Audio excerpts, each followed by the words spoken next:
मोहोळ शहरातील अण्णाभाऊ साठे नगर परिसरात राहणाऱ्या 24 वर्षीय तरुणीने बुधवारी पहाटे राहत्या घरी गळफास घेऊन आत्महत्या केल्याची दुर्दैवी घटना घडली। या प्रकरणी मोहोळ पोलीस ठाण्यात अकस्मात मृत्यूची नोंद करण्यात आली असून आत्महत्येचे नेमके कारण अद्याप समोर आलेले नाही। मृत तरुणीचे नाव कीर्ती किसन शेजाळ असे असून ती एका खासगी बँकेत नोकरी करत होती। बुधवारी पहाटे तिचे आई-वडील घरातील दुसऱ्या खोलीचा दरवाजा ठोठावत होते, मात्र बराच वेळ दरवाजा वाजूनही आतून कोणताही प्रतिसाद मिळाला नाही। त्यानंतर तिचे बंधू बिरुदेव शेजाळ घटनास्थळी आले।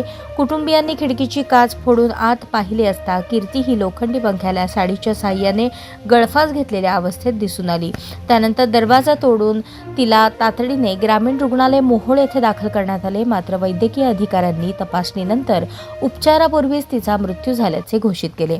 घटनेची माहिती बिरुदेव महादेव शेजाळ यांनी मोहोळ पोलिसांना दिली। सहाय्यक पोलीस निरीक्षक धुमाळ या प्रकरणाचा तपास करत असून या प्रकरणाचा पुढील तपास सुरू आहे। तपासानंतरच आत्महत्येचे कारण स्पष्ट होणार असल्याचे पोलिसांनी सांगितले।